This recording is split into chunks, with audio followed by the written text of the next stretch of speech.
Prior to me going on dialysis, I was working, and I had a pretty good career. But then once I went on dialysis and I had the kidney disease, that all of that had to stop. My wife had end-stage renal disease.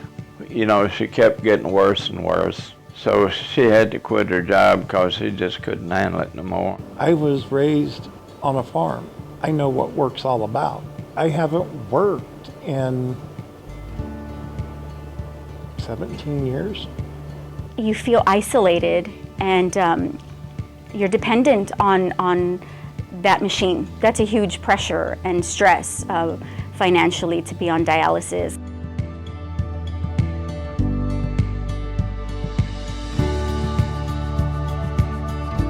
At my lowest point, I think I may have had like $20 in my checking account. Financially, the American Kidney Fund was able to help him, and I know that my mom, who was my dad's rock and advocate, was always so relieved and so appreciative. Fortunately, over the last 4 years that I've been working with the American Kidney Fund, you guys have been able to cover the cost of that premium for me, and that's a big deal.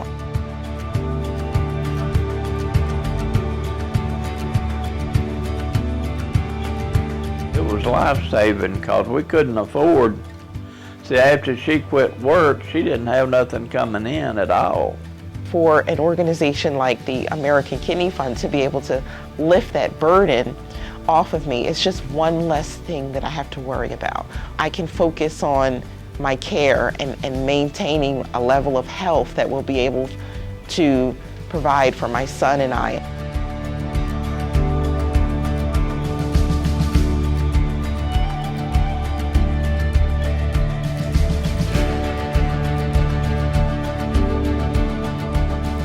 By Blue Cross and Blue Shield doing like they did, I was stuck with a whole lap full of bills. I'm sure I'm not the only one. The payment that the American Kidney Fund sends to them, they would not accept the payment from the American Kidney Fund for my treatment. So it caused a huge amount of bills to come directly to me, and I didn't know how I was going to pay for that. It was over $100,000 worth of bills in a 3-month span of time. Insurances need to accept the charitable payments. It helped my father, and insurance companies just need to be there for the patients and the patient's best interest. I have received the premium assistance for several years now, and without that premium assistance, I would be either dead or bankrupt, or both.